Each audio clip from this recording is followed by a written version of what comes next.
Ana, quieras, puedes comenzar. Vale. Egun on guztiei, buenos días a todos y a todas, eta, bueno, gaur egun berezia, ongi etorria hizkuntzen Europako eguna ospatzeko, Nafarroak Europar Batasunean duen bulegoak mintegi virtual bat antolatuta. Para nosotros, desde luego, es un placer celebrar el Día Europeo de las Lenguas a través de este seminario virtual que forma parte de los seminarios que organiza la Delegación de Navarra en Bruselas. Como sabéis, esta es una iniciativa que trata de acercar Europa a Navarra a través de sesiones de formación en las que tratamos las principales temáticas europeas de interés para los agentes de Navarra.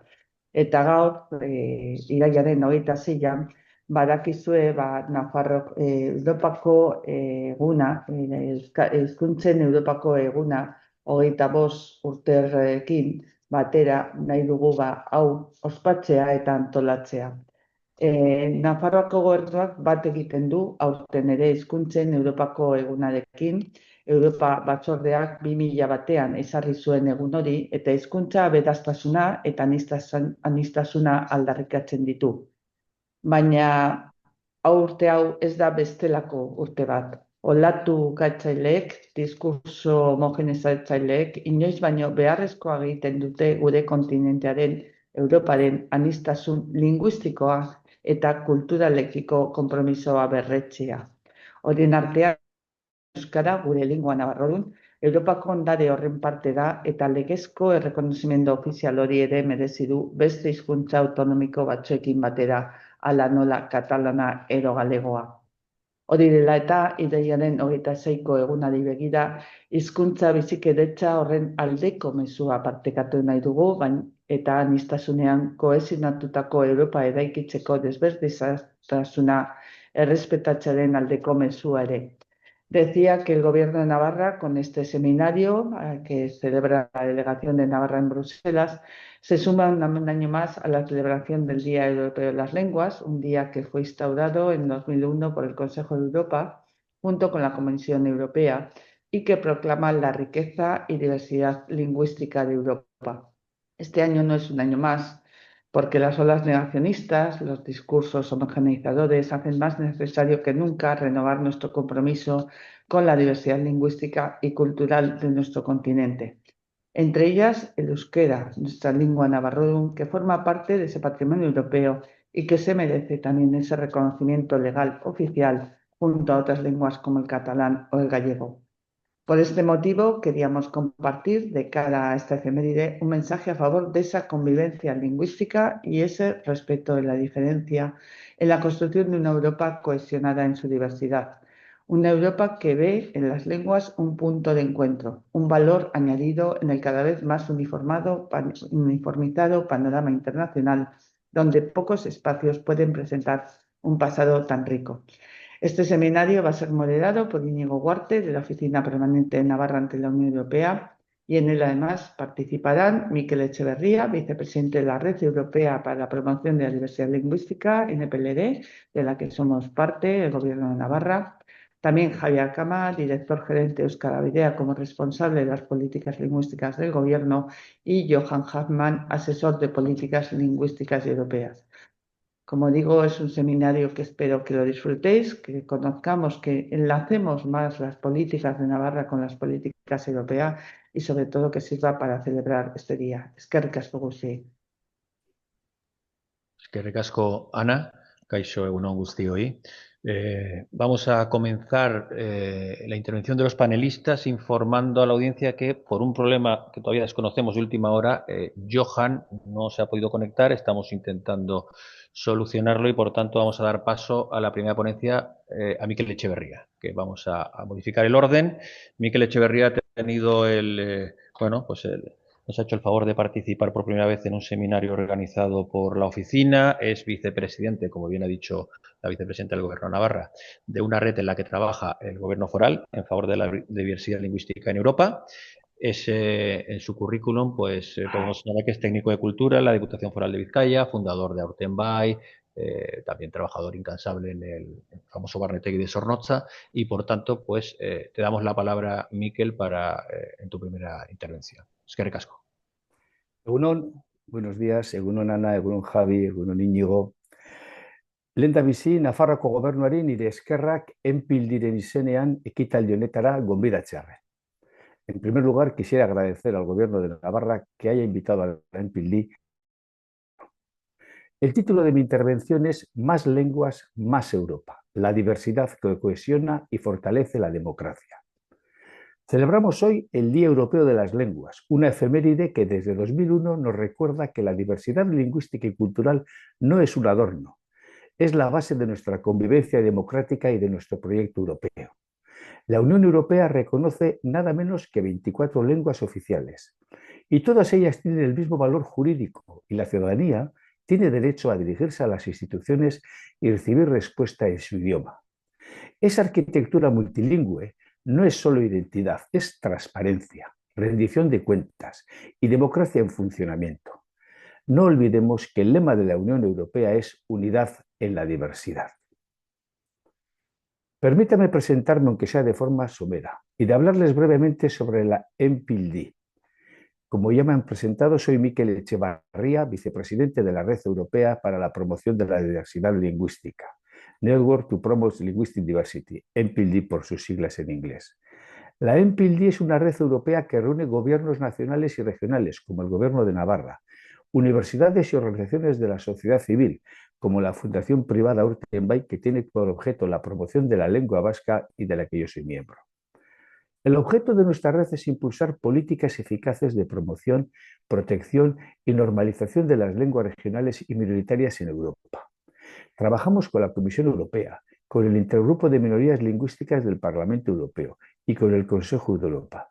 Y al mismo tiempo, somos un foro de intercambio de ideas y de buenas prácticas entre comunidades lingüísticas, responsables públicos y expertos.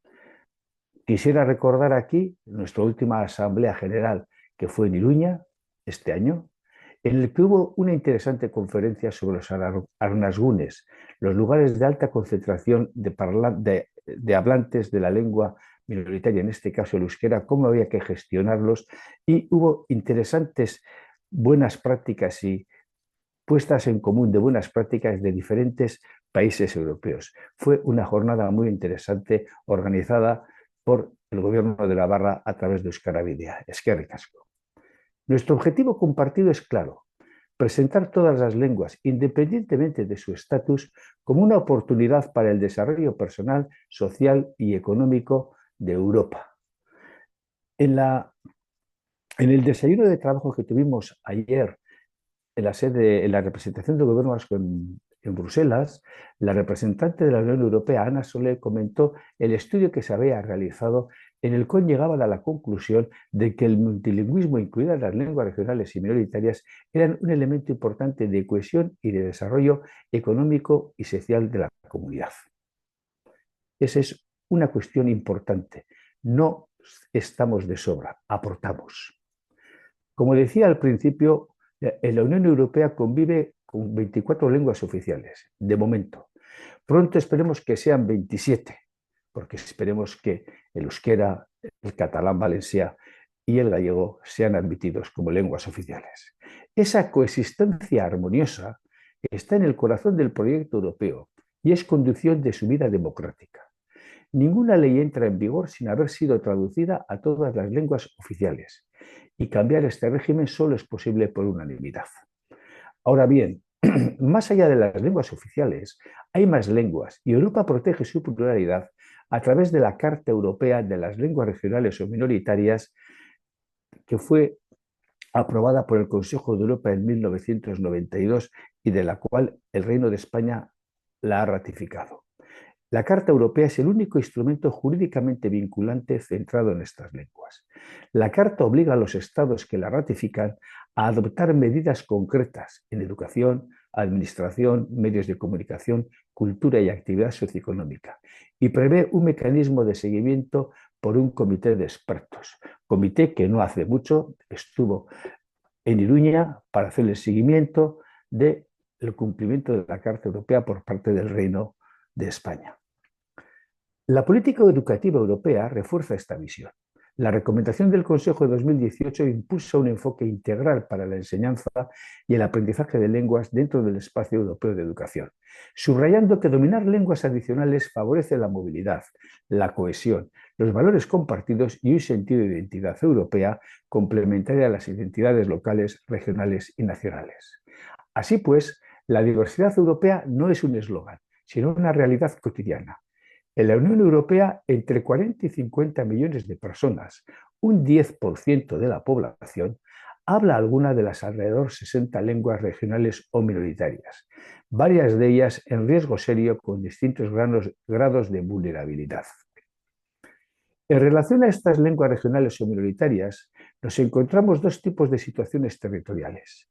Lenguas que exclusivamente se hablan en un territorio concreto, como el euskera o el bretón, por lo que si no se mantienen vivas esas lenguas, se pierden.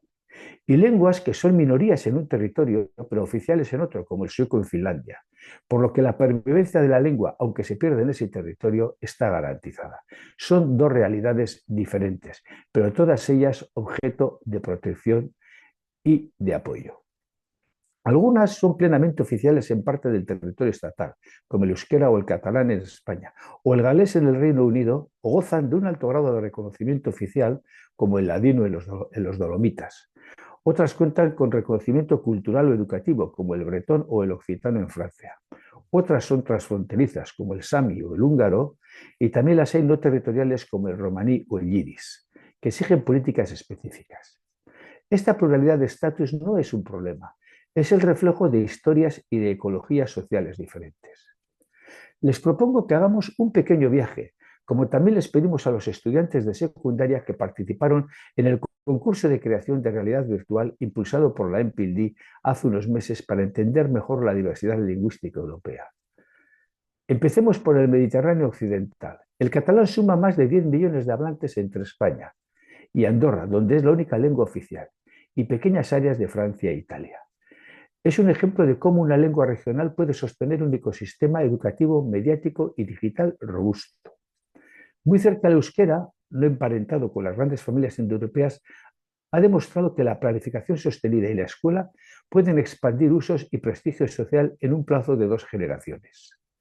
Si miramos a Francia e Italia, aparecen familias enteras de lenguas regionales, el occitano con su variedad aranesa cooficial en el Valle de Arán, el bretón en Bretaña, el sardo en Cerdeña, el friulano en el noroeste, el ladino dolomítico, todas con identidades fuertes pero con retos comunes, implantación en el sistema educativo, presencia en medios de comunicación y espacio digital suficiente para que la lengua sea útil también fuera del aula. Subimos al norte y nos recibe el frisón de Friesland en los Países Bajos, pariente cercano del inglés y del neerlandés, con una tradición de archivo y política pública estable. Y en Alemania el sorbio en Lusacia, una lengua eslava con señalización bilingüe que sorprende a quien piensa en Alemania que solo como un país monolingüe. En Suiza el romash es la lengua nacional, un recordatorio de que la diversidad también puede ocupar el centro del símbolo estatal. Cruzamos el canal y encontramos dos historias inspiradoras, el galés, con un marco institucional que ha normalizado su presencia en la administración y los medios, y el gaélico escocés que avanza gracias a escuelas de inmersión y visibilidad pública. Más arriba, en el círculo polar, la familia Sami se extiende por Suecia, Finlandia y Noruega, y nos enseña la importancia de la cooperación transfronteriza cuando una comunidad no cabe en un solo estado. Y terminemos nuestro recorrido con las microcomunidades, que hacen visible la escala más frágil del patrimonio. Dos lenguas de origen germánica situadas en los Alpes italianos, como el címbro y el mocheno, que se hablan en varios municipios de la zona de Trento y que en la actualidad cada una de ellas cuenta con menos de 2000 hablantes, pero que gozan de un cierto nivel de protección. Como ven, hablamos de realidades diferentes, con miles, centenares e incluso decenas de hablantes. Importa mucho, porque estas lenguas nos obligan a ajustar el foco. Cada ecología lingüística es distinta y un enfoque talla única no funciona. La vitalidad de las lenguas regionales o minoritarias depende de factores conocidos: transmisión intergeneracional, proporción y número de hablantes, materiales y modelos educativos, actitudes sociales y capacidad de ocupar nuevos dominios básicamente digitales. Políticas bien diseñadas pueden revertir tendencias.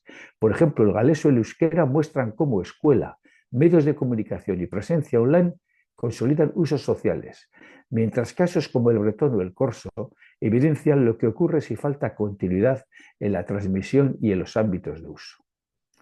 Más allá del valor cultural e identitario que tienen las lenguas regionales o minoritarias, la diversidad lingüística es un elemento cohesionador de la identidad europea y fortalecedor de la democracia. En primer lugar, quisiera recordar que el multilingüismo no es un lujo. Garantiza que toda persona pueda entender qué se decide en su nombre, con igualdad de acceso a la ley y al debate público. Es un antídoto frente a la desafección que refuerza la legitimidad democrática. En segundo lugar, quisiera añadir que nuestras lenguas son capital humano e innovación.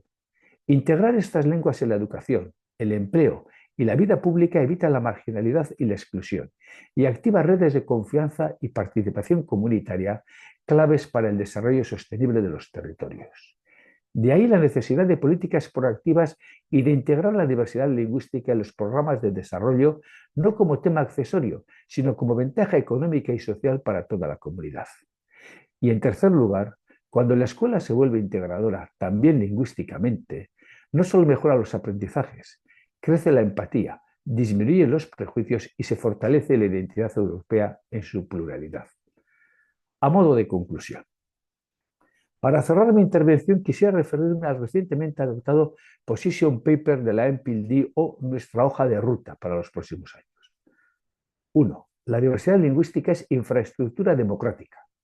Defender el régimen multilingüe de la Unión Europea y los derechos lingüísticos garantiza acceso igual a la información pública, transparencia y legitimidad de las decisiones. 2. Priorizar el trabajo en educación y transmisión. Apostar por el aprendizaje temprano de la lengua. Por ello, escuelas lingüísticamente integradoras, con métodos que garanticen la plena adquisición de las lenguas regionales y de las lenguas estatales, son las herramientas con mayor efecto para estabilizar usos y crear oportunidades. Y tercero, financiación estable. Integrar objetivos lingüísticos en Erasmus+, Europa Creativa, Interreg o Digital Europe, con marcos plurianuales y seguimiento por indicadores comparables, impacto real en uso y calidad. Europa es más fuerte cuando todas sus lenguas cuentan. La diversidad lingüística no es un coste a tolerar. Son cultura, sí, pero también cohesión, innovación y democracia. Desde la MPLD seguiremos trabajando con instituciones y territorios para que la diversidad lingüística sea palanca de bienestar y garantía de convivencia, porque sencillamente más lenguas es más Europa. Eskerrik asko. Eskerrik asko zuri, Mikel, por esta intervención explicando un poco el marco europeo en el que se mueven todos los idiomas minoritarios.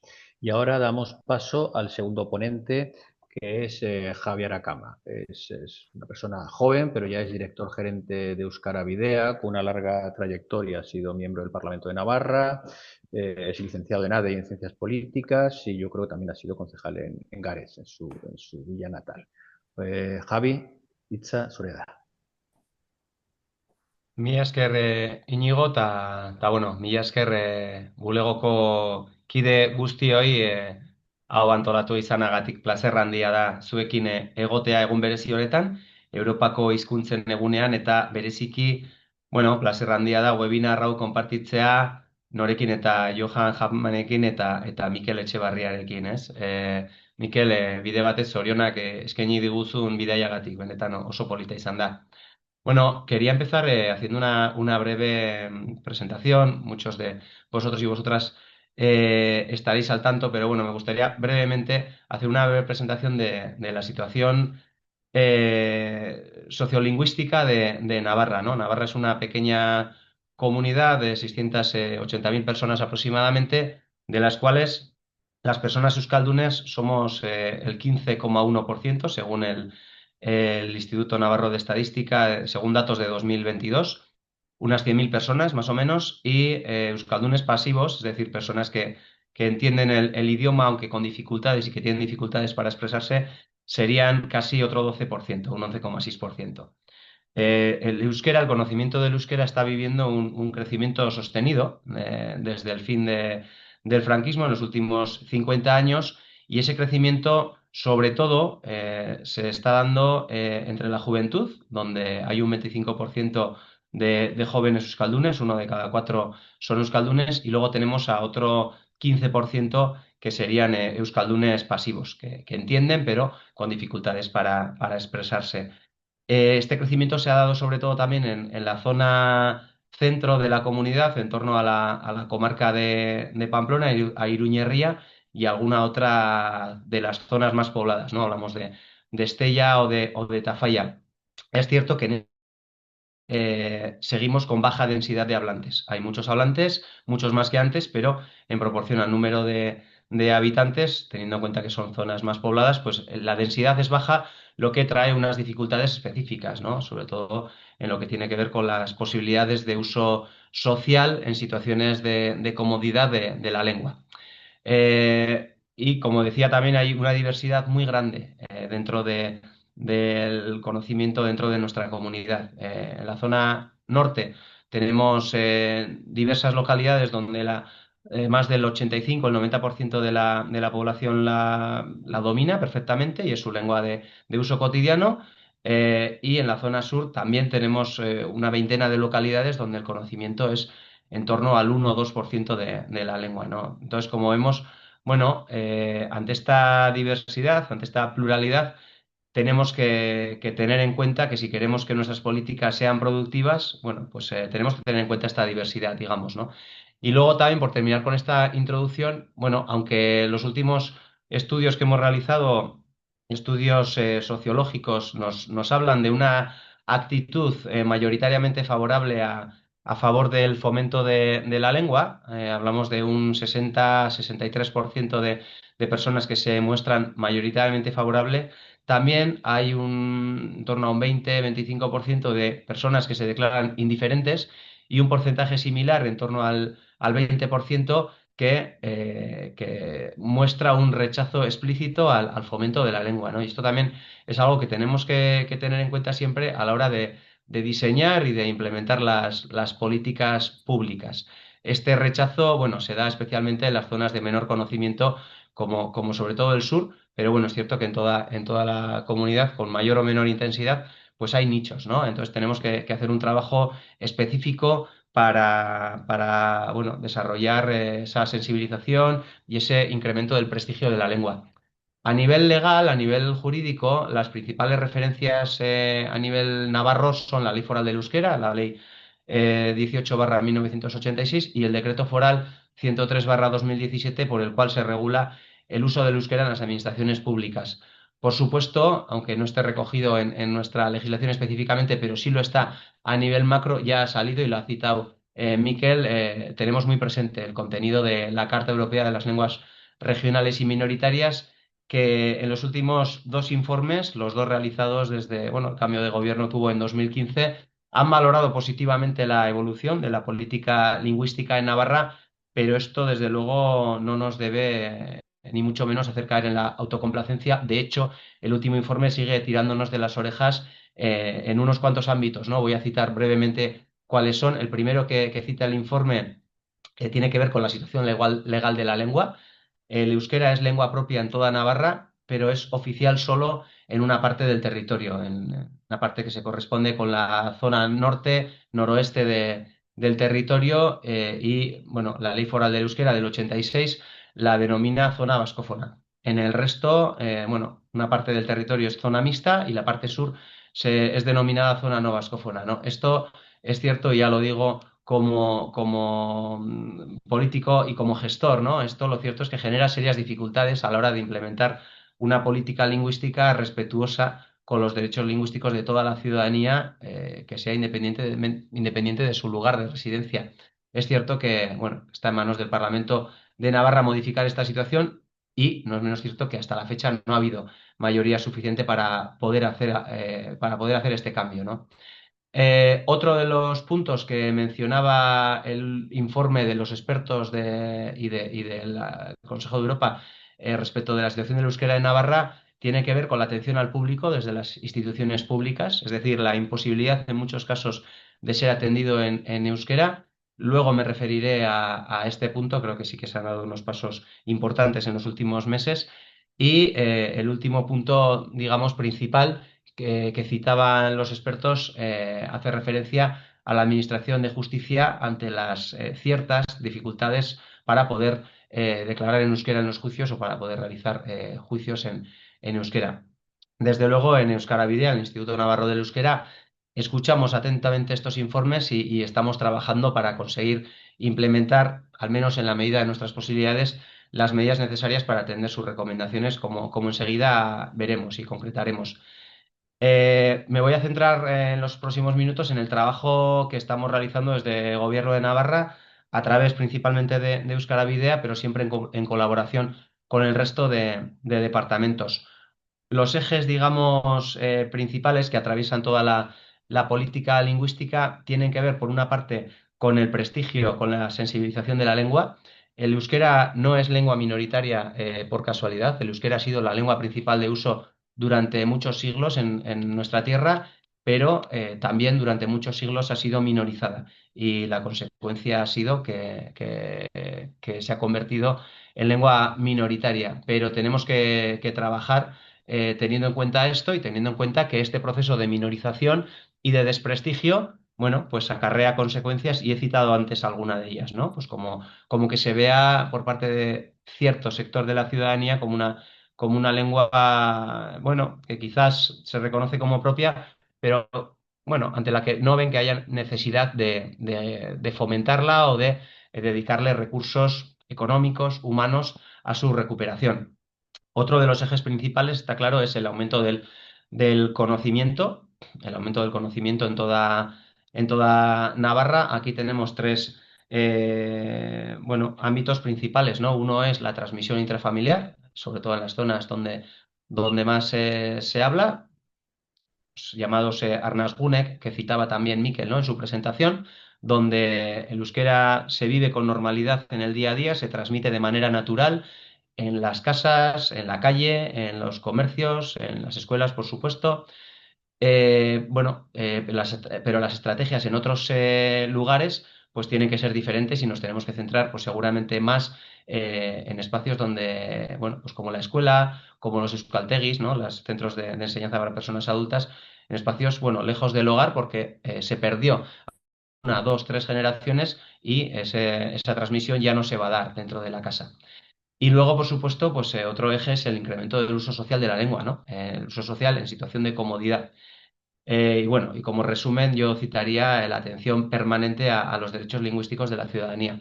¿Cómo tratamos de trabajar en todos estos ejes? Bueno, por una parte, tenemos una serie de campañas de sensibilización que tienen lugar a lo largo de todo el año, principalmente en torno a determinadas fechas señaladas, ¿no? Por ejemplo, a principios de año, en enero o febrero, antes de la prematrícula escolar, pues Euskara Bidea lanza una campaña dirigida a las familias para mostrarles la importancia de que sus hijos e hijas aprendan euskera, ¿no? Tienen unos modelos lingüísticos en la educación pública, en la educación concertada, donde pueden elegirlos, ¿no? Y se les recuerda.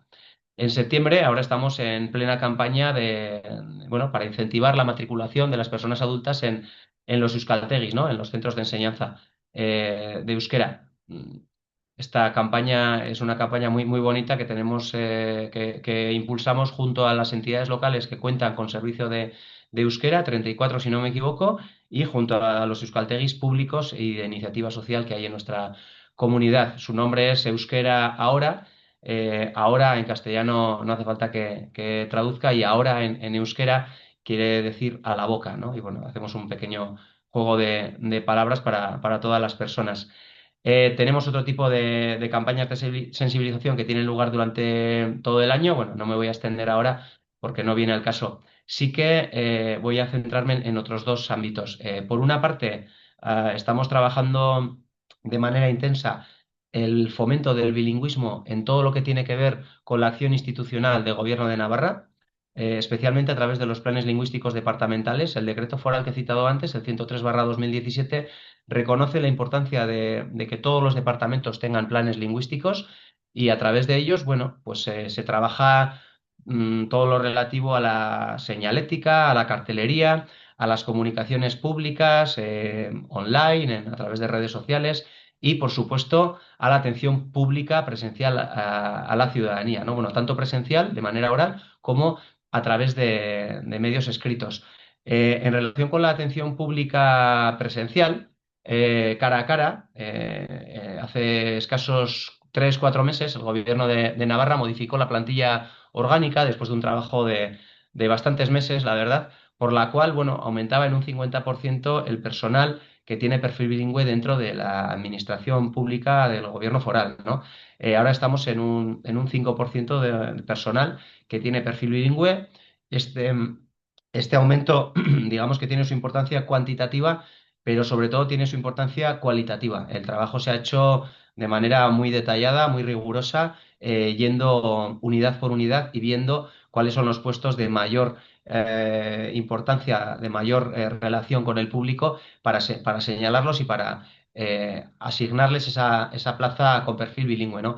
Esto, bueno, en las próximas oposiciones y demás, pues se irá notando, si no se ha notado ya, porque ha habido movimientos internos dentro de las plazas. Estamos hablando de unas 260 plazas a nivel de la administración.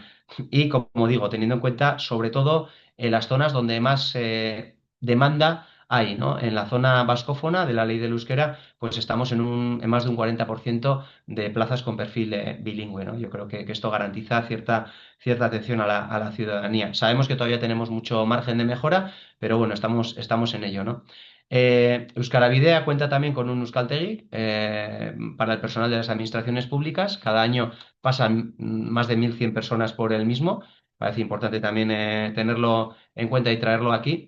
Y luego contamos con programas propios, bueno, dirigidos sobre todo y especialmente al público familiar, ¿no? Infantil o juvenil. Ahora en breve, en octubre, perdón, tendrá lugar una nueva edición de Sarea en Euskaras, que es bueno, un programa en el cual mostramos a la juventud, a personas de adolescentes, de institutos, bueno, mostramos las posibilidades que tienen para navegar en las redes, para, bueno, hacer todo tipo de actividades relacionadas con el ámbito digital en euskera, ¿no? Este proyecto fue premiado por el Consejo de Europa en 2021. Por el Auditorio Baluarte de Pamplona e Iruña pasarán unas 1.400, 1.500 personas jóvenes en 2 días y luego también nos dirigiremos a distintas localidades de todo Navarra para, bueno, para mostrarles distintas actividades, ¿no? También en noviembre y diciembre tendrá lugar un festival denominado Gora Gora Fest, a través del cual, bueno, pues iremos a 65 localidades de toda Navarra, especialmente en el centro y sur de la comunidad, porque son sitios donde tienen menos oportunidades los y las chiquis de recibir actividades culturales, monólogos, circo, magia, teatros, bueno, pues en lengua vasca, ¿no? En euskera. Y tenemos otro tipo de programas, no me voy a extender, pues bueno, pues como el Mintzódromo o como Musicaria Ikastetxeetan, en este último caso, pues se va a institutos, se van músicos y músicas a, bueno, pues a hablarnos en torno a su trabajo, a cómo crean, bueno, músicos y músicas que crean y que viven en euskera, ¿no? Otro ámbito fundamental de nuestro trabajo es el fortalecimiento del ecosistema del euskera en Navarra, ¿no? A través de ayudas, por una parte de convocatorias bueno, a ámbitos fundamentales de este ecosistema, ¿no? A medios de comunicación, a euskaltegis, subvencionamos al alumnado de estos centros y también subvencionamos a los propios euskaltegis bueno, este año hemos conseguido la gratuidad para el nivel A1, para el nivel inicial, pero nuestro objetivo es seguir incrementándola con el A2, con el B1 en los próximos años, con ayudas a asociaciones sin ánimo de lucro para el fomento del euskera, a entidades locales, a empresas, bueno, etcétera, ¿no? Y luego también a través de convenios, ¿no? Con entidades de la sociedad civil para fomentar el euskera en todo tipo de ámbitos de ocio y tiempo libre, de cultura, del deporte, siempre con esa mirada especial a la población infantil y juvenil, que es la que más domina el euskera en nuestra lengua. Para ello, bueno, pues el presupuesto de Euskarabidea se ha multiplicado por más de 6 en los últimos 10 años, pasando de 2,1 millones de euros a 13,5 que estamos ahora, ¿no? Y bueno, y en este incremento se ha dado especialmente en la parte relativa al fomento de la lengua. Voy terminando citando los retos que tiene la lengua, ¿no? Ahora mismo, bueno, además de alguno de los que ya ha salido, bueno, pues en los últimos años, desde luego, tenemos como reto todo lo que tiene que ver con la digitalización, con las pantallas, está claro, con la inteligencia artificial, por supuesto, bueno, con atender de manera adecuada a las personas recién llegadas a nuestra comunidad, con informarles, con decirles qué es el euskera, qué posibilidades hay de aprendizaje, sobre todo para sus hijos e hijas, pero también para las personas adultas. Bueno, y por supuesto un reto social y político de primer orden es ampliar el consenso en torno al fomento de la lengua, ¿no? El euskera en demasiadas ocasiones ha estado dentro del ruido partidista, del ruido político y creo del ruido social también, y creo que tenemos que conseguir vincularlo todavía de mayor manera con valores positivos, ¿no? Creo que cada vez más personas navarras lo ven como la joya cultural que es, como un idioma propio, como un vehículo de acceso a una rica, una variada oferta cultural, como una herramienta de socialización, como un acceso al mundo laboral. Bueno, yo creo que tenemos que seguir en esta línea. Y por mi parte termino esta exposición, quedándome a vuestra disposición para el turno de preguntas si las hubiera. Es que ricasco. Es que ricasco zuri, Javi txostena interesgarria, ¿eh? Ahora vamos a pasar a Johan, que lo primero que tenía en la presentación era que es si deja de Sí. serlo por el susto que nos ha dado esta mañana, que hemos tenido que modificar el orden de los ponentes, pero en su favor he de decir que ha tenido una semana enormemente complicada, ya que nos hemos visto yo creo que ya en dos eventos. Johan es pues una persona muy conocida en Bruselas en el ámbito de las lenguas minoritarias. Yo creo que tiene un currículum impresionante que tampoco lo voy a desgranar aquí, pero que ha sido pues, miembro de gabinete de comisarios, del comisario de multilingüismo, ha trabajado primero en una red de lenguas minoritarias y ahora ya es Policy Advisor, es un alto funcionario de FUEN, ¿no? De una organización que también trabaja en este sentido, de la que forma parte Navarra, ¿no? Es un ciudadano Johan finlandés, ciudadanía, pero de la minoría suecófona, su corazón es suecófono y por tanto conoce perfectamente el asunto del bilingüismo y de varias lenguas propias en diferentes estados, ¿no? Por lo tanto, además tenemos amigos conocidos en Tenerife, con lo cual nos une más todavía la relación. En este sentido, Johan, te doy la palabra después de que ya sabes que hemos modificado el orden de los panelistas, tú ibas a ser el primero, pero bueno, vas a cerrar el turno y en cualquier caso creo que tu intervención va a ser muy interesante para todos los oyentes. Sí, sí, Cuando quieras. muchísimas gracias, Íñigo. Ha sido muy amable y perdóname mucho por el cachondeo.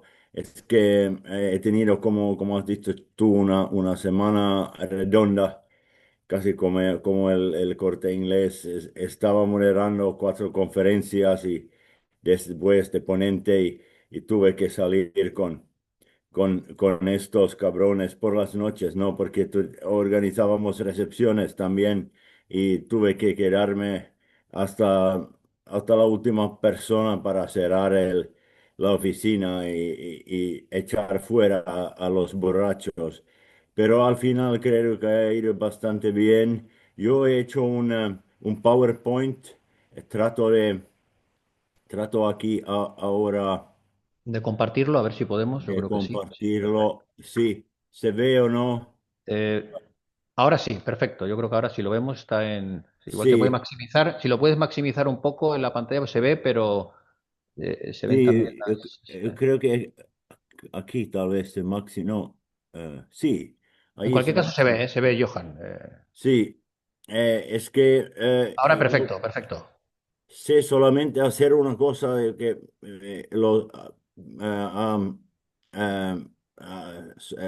asumido muy bien, Íñigo. Es que en toda mi vida, más o menos en los 25 años, la mitad de mi vida y toda mi vida de trabajo laboral, he trabajado como y qué puede hacer la Unión Europea para fomentar o para promover nuestras lenguas. Y lo hice en esa charla que mencionaste, Inigo, EBLUL, la Oficina Europea de Lenguas Minoritarias, o menos lenguas menos difusas, difundidas, Ujú, donde estaba también en el board estaba Miquel Echevarría, que conozco desde 100 años también, más o menos. y sí, después trabajé en el Parlamento Europeo. Tuve, de hecho, mi plazo era de un plazo vasco. Trabajé, era de Josu Ortuondo, el exalcalde de Bilbao, mi equipo además, después trabajé como miembro del gabinete del primero y último comisario de multilingüismo, Leonard Orban, y después 5 años en, la DG Traducción con proyectos de multilingüismo y eventos de multilingüismo, que era bastante aburrido. Pero ahora estoy aún, gano mucho menos, gano como una cuarta parte, pero es más interesante en FUEN porque se trata de estas lenguas minoritarias.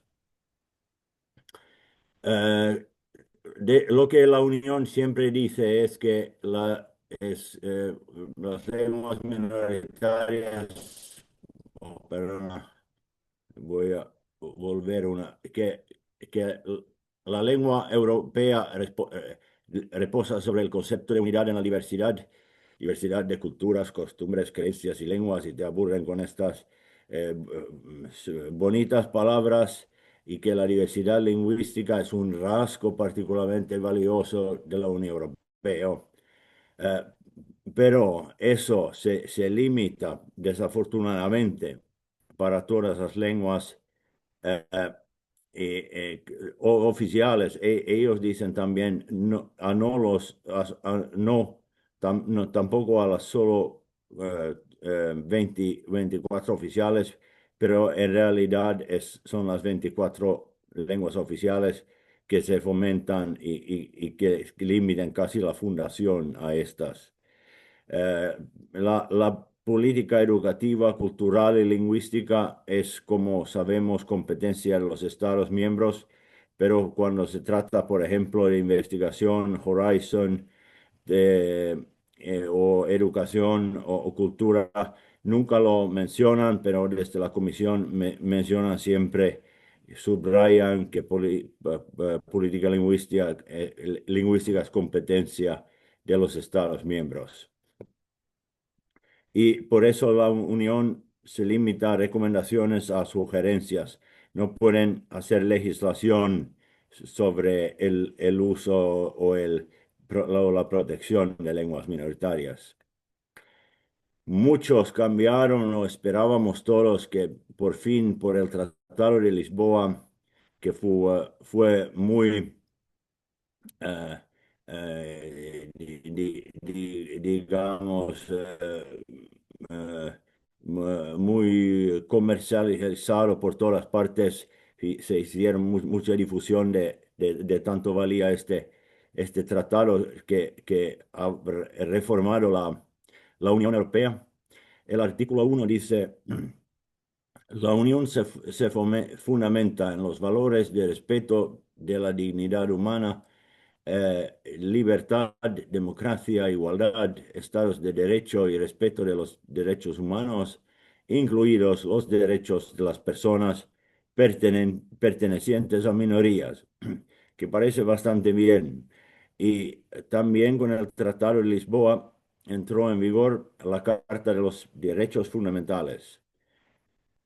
Y en la Carta de los Derechos Fundamentales, el artículo 21 dice que se prohíbe toda la discriminación, y en particular la ejercida por razón de sexo, raza, color, orígenes étnicos o sociales, características genéticas, lengua, religión, convicciones, opiniones políticas o de cualquier otro tipo.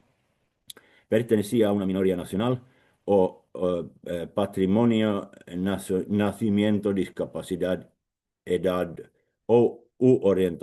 orientación sexual. Entonces, todos, todo más o menos que existe en este mundo han tratado de, em, de hacer entrar o incluir en este artículo. pero muy bien, por supuesto. Y artículo 22 dice que la Unión respeta la diversidad cultural, religiosa y lingüística. Pero ahora voy a mencionar los problemas con esta carta, la Carta de Derechos Fundamentales. El problema es que la aplicación de la carta se limita mucho, se limita solo a derecho europeo y no a derechos nacionales o regionales, porque el artículo 21 de la carta dice que las disposiciones de la carta están dirigidas a las instituciones de la Unión Europea respetando el principio de subsidiariedad, así como a los Estados miembros únicamente cuando apliquen el derecho de la Unión Europea. En otros casos, solo cuando se trata de derecho de Unión Europea, esa carta vale. Por consiguiente, los Estados miembros respetarán los derechos y principios con arreglo a sus respectivas competencias. Entonces, no hay ningún cambio. Y además, la carta subraya explícitamente que no crea ninguna competencia ni ninguna misión nueva para la comunidad ni para la Unión y no modifica las competencias y misiones definidas por los tratados. Entonces, todo eso que mencionábamos aquí antes en artículo 21 y artículo 22 no valen. Lo podrían, según artículo 51, el otro podríamos utilizar como papel higiénico, que no sirve a nada, tal vez solo en el baño de la casita de verano, pero él no tiene ninguna importancia. Eh, la carta es por eso como nos, eh, nos joden con este artículo 51. La carta, según mi opinión, la Carta de los Derechos Fundamentales es el mayor golpe de las lenguas regionales y minoritarias debido a que subraya, como hemos dicho, que la política lingüística es competencia de los Estados miembros, esa mantra que repite siempre la Unión Europea. En otras palabras, existe un vacío legal absoluto en este ámbito, no tenemos una base legal y dicen para defenderse la Comisión Europea que la Carta Europea para las lenguas regionales o minoritarias ofrece del Consejo de Europa, ofrece un marco amplio sin definir más más detallado. Entonces, tampoco eso es algo de poner en el árbol de Navidad. No es algo que podemos utilizar. Entonces, ¿qué, qué puede hacer y tiene que hacer la UE para las lenguas? Y yo diría que el apoyo de la Unión Europea a las lenguas regionales y minoritarias se limita solo a dos cosas.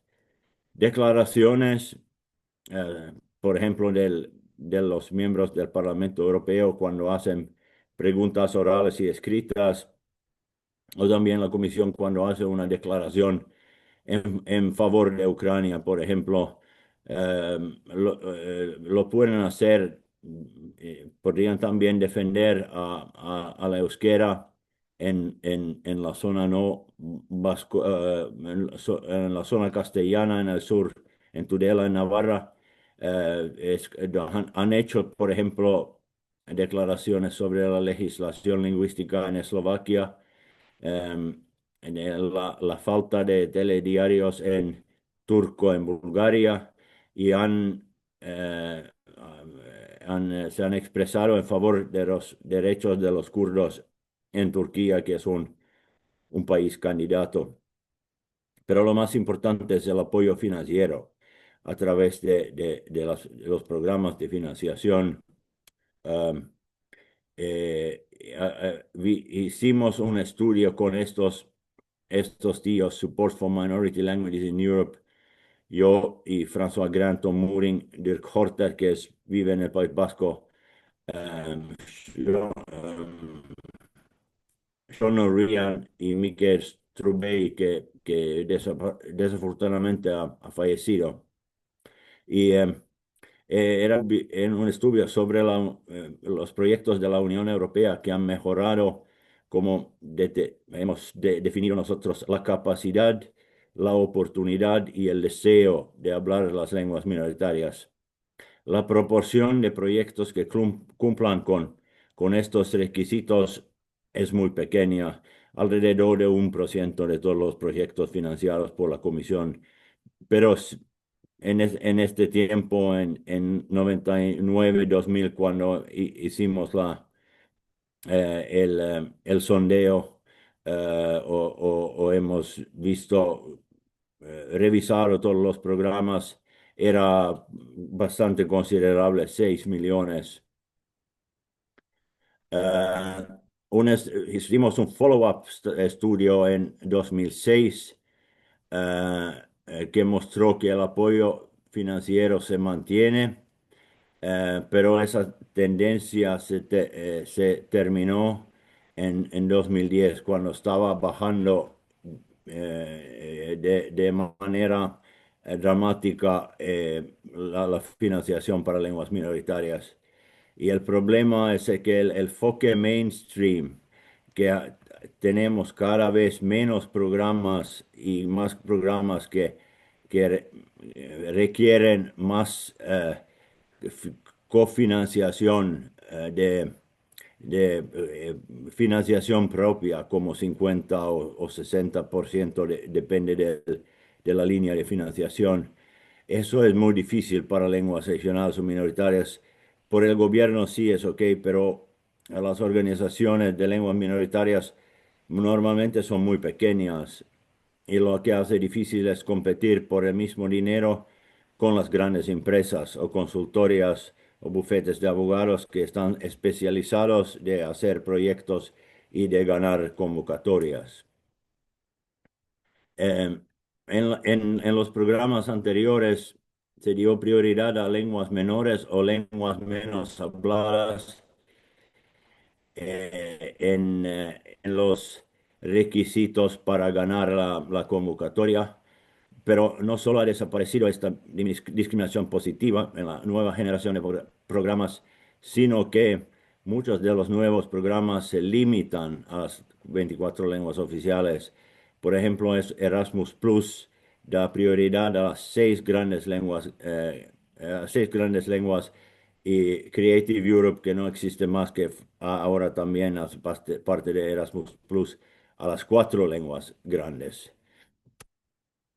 Um, ¿Y cuáles son las razones de la disminución del apoyo a las lenguas minoritarias?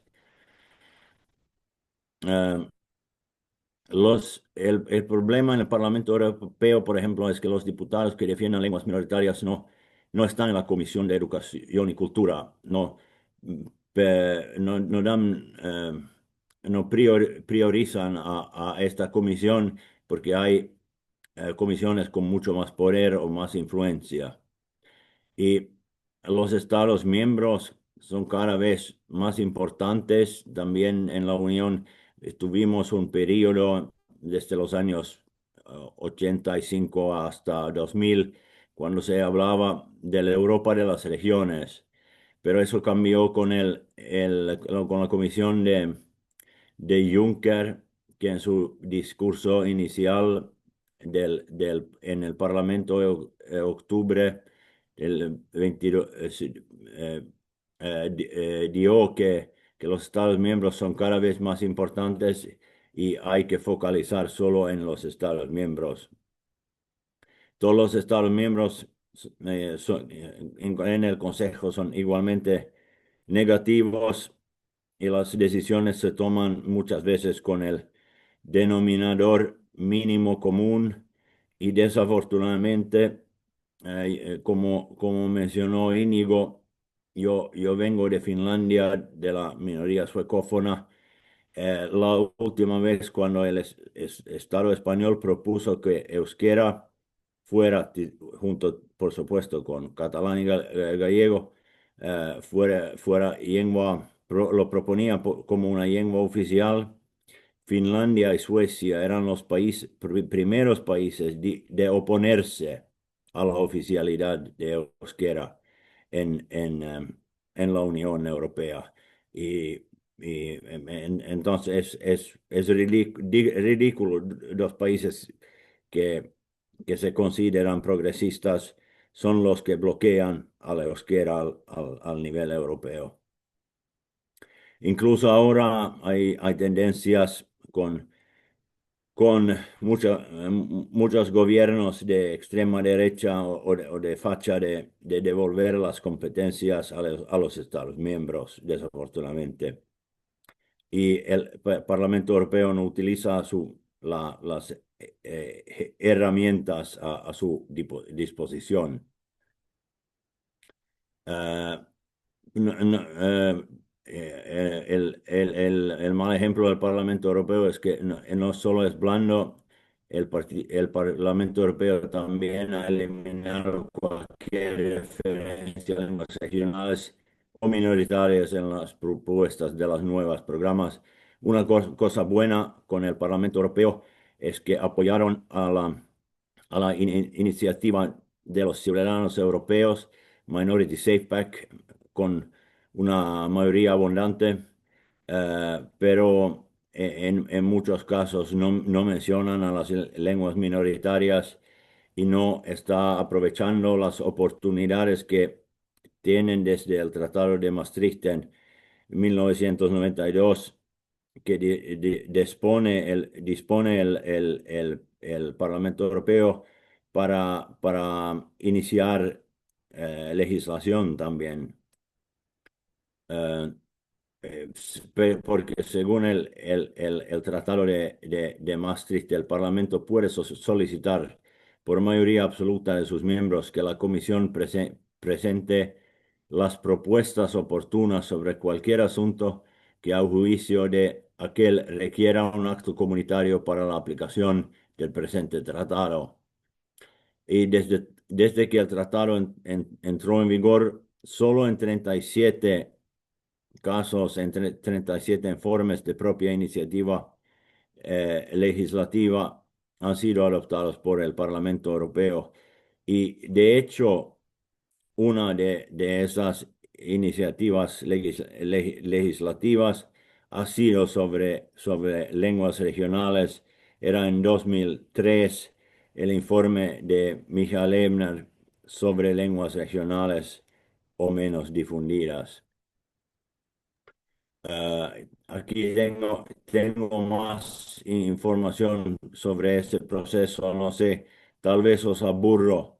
No, ¿Qué perdona, dices, Johan, Íñigo? no, Salto. ha sido muy interesante con un lenguaje castizo muy claro en castellano y en español, que yo creo que todos nuestros oyentes han podido ver cómo un alto funcionario europeo lo ha traducido a un castellano claro. La crítica frontal que tú estableces a la no posibilidad o a que la Unión Europea no es valiente en la defensa de los idiomas minoritarios, yo creo que ha quedado muy claro y te agradezco esta intervención que yo creo que no habrá dejado indiferente a nadie, ¿no? Simplemente para señalar que Mikel Echeverría tenía que coger un avión porque ya viene retrasado con el problema que ha habido en Bruselas. Entonces, simplemente, Johan Esquerrik Asko, muchísimas gracias. Lo que voy a hacer es pasar al turno de preguntas, que recuerdo a todas las personas que nos siguen que pueden Sí, realizarlas en el chat. Johan, yo creo que tu valentía y tu claridad han sido escuchados por todos. En ese sentido, no hay está muy clara tu postura y sí que había ya una pregunta formulada por Koldo Leoz, que es agente de promoción del euskera en el consorcio TEDER de Lizarraldea. Euskaraz, herri txiki sakabanatuak euskara hiztun portzen basua, despopulazioa jota, horrelako eskualde batean euskara zabaltzeko zeintzurik lirateke zuen ustez landu beharreko bide eta esparru nagusienak. Es una pregunta, en los pequeños pueblos dispersos habla, que es donde él trabaja, el bajo porcentaje de vascoparlantes afectados por la despoblación en una comarca como esta, para difundir el euskera. ¿Cuáles creéis que serían los principales caminos y ámbitos a trabajar?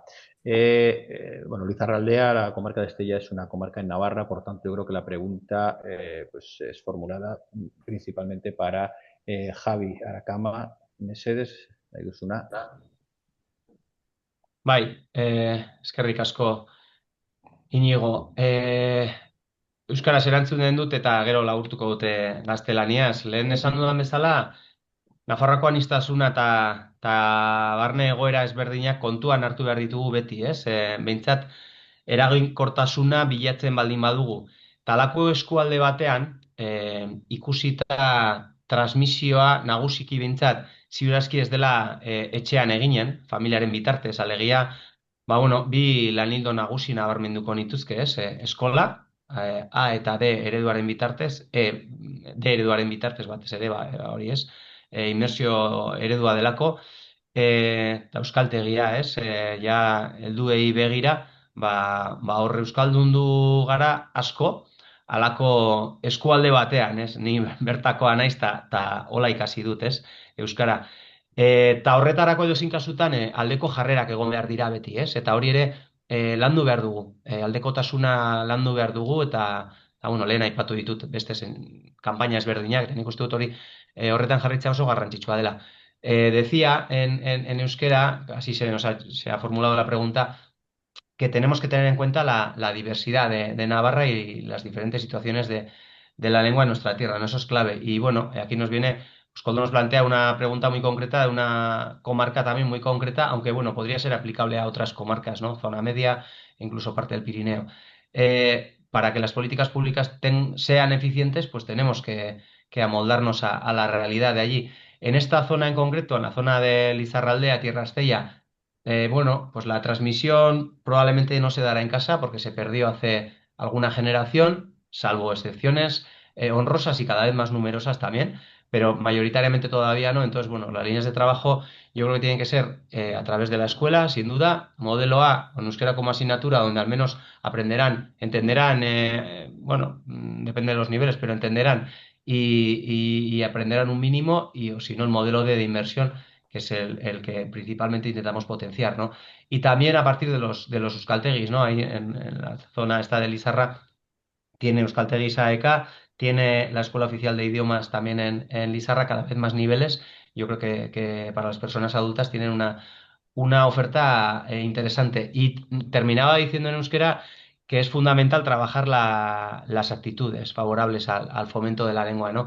En zonas como Lizarraldea, yo creo que se está recuperando muy, muy bien, tanto la lengua como la parte actitudinal. A nivel social, cada vez se ve con mayor naturalidad, y cada vez lo estamos viendo, ¿no? En los números de matrículas de las escuelas, de matrículas en euskaltegis, pero todavía creo que queda mucho por hacer, ¿no? Muchas campañas de sensibilización, de intento de prestigio de la lengua, de relación de la euskera con valores positivos, etcétera, ¿no? Yo creo que por ahí tendría que ir. Bai, Mikel, orain irakurtzen dut zure mezua, nahi duzunean, favorez? Bueno, ni bakarrik amaitzeko gauza bat. Hau bide luzea da eta ezin gara nekatu. Hori da gure asmoa eta gure zeregina. No, yo lo que diría, hay situaciones concretas muy dolorosas y son así. Y hay lenguas que están bastante peores que las nuestras. En ese recorrido de que hemos hecho ha sido muy bonito, pero hay realidades lingüísticas complejas y muy frágiles. Pero para nosotros todos tienen valor. Este es un trabajo básicamente de concienciación social, de impulso político y de trabajo militante. Eso no va a cambiar. Europa tenemos que trabajar. La MPLD hace una labor doble, una de lobby ante las instituciones europeas en lo que se pueda con el intergrupo, meter propuestas, que haya financiación cuando se hacen campañas, cuando se hacen convocatorias, me da lo mismo, para traducciones que también se metan las lenguas minorizadas, que no sean solamente las oficiales. Cuando se hacen campañas o se hacen convocatorias Erasmus Plus y Europa Creativa y demás, que haya opciones de que las lenguas propias nuestras también tengan acceso a participar. Esa es nuestra labor. Y luego, buenas prácticas. ¿Qué hacen los bretones para mejorar? ¿Qué podemos aprender de los finlandeses? ¿Qué podemos aprender de los otros? Compartir experiencias. Es un trabajo de fondo, donde estamos gobiernos, como Javi está allí, como estamos gente de la sociedad civil. Pero desde luego, lo que sí tenemos claro que Europa es un marco que tenemos que aprovechar y la Carta Europea es un elemento que tenemos que aprovechar. Nos ha servido durante más de una vez para hacer acicate al gobierno de Navarra de otras ideologías que también hubo para que respete los contenidos de la Carta. Yo creo, el trabajo es nuestro. Europa es un marco que tenemos que aprovechar y es un marco de libertades que tenemos que aprovechar y tenemos que decir, y estamos convencidos, es que a más diversidad, más Europa, a más cercanía a la realidad ciudadana, más Europa y más legitimidad democrática. Eskerrik asko eta hurrengo arte. Eskerrik asko, Mikel, eta ongi izan. Ahora parece no tenemos más preguntas en principio en el foro, por lo tanto hoy me toca a mí clausurar este seminario en atención a que nuestro director general Sergio Pérez está, pues, debido a sus múltiples obligaciones en otro foro, ¿no? Guretzat Nafarroan euskara, betidanik gure lurraldean egon den hizkuntza bat. Garrantzi handiko gaia da, ¿no? Es una joya, como se ha dicho ya por parte de todos los ponentes, pues es algo importante en Navarra, ¿no? Vivimos tiempos convulsos a nivel del mundo y de la Unión Europea también, ¿no? Es decir, los idiomas minoritarios siempre han necesitado, pues, apoyo y ahora estamos, pues, en un camino hacia el reconocimiento de esos derechos en la Unión Europea. Ayer estuvimos en un acto con parte de los ponentes, con Mikel, con Johan, en la delegación del Gobierno vasco, donde se nos explicó por parte de un alto funcionario, antiguo ministro irlandés, el largo proceso de la oficialidad de la República de Irlanda, de la lengua propia de la República de Irlanda, del irlandés en la Unión Europea. Cuando se integró en la Unión Europea de la República de Irlanda solo tenía el inglés como idioma oficial, ¿no? Ese largo y proceloso camino que siguen trabajando para que el irlandés, pues, pueda y sea ya un idioma a todos los efectos oficial en la Unión Europea, ¿no?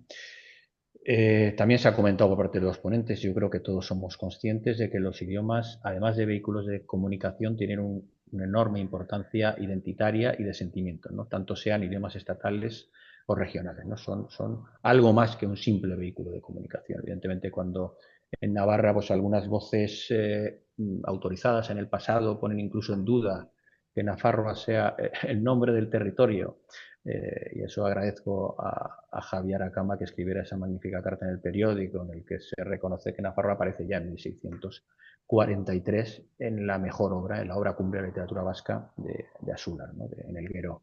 Por tanto, estamos ante, bueno, una discusión o la política lingüística siempre ha generado enormes contradicciones y enormes enfrentamientos, ¿no? Que, pues, yo creo que intentamos tranquilizar o intentamos encauzar, ya que siempre perderán los idiomas más débiles, ¿no? En esta, si hay una lucha o hay un enfrentamiento claro, ¿no? Y después hay hay otro elemento que me gustaría destacar en torno a los idiomas, que es enormemente curioso, y que es el significado que se le da al mismo idioma a lo largo del tiempo.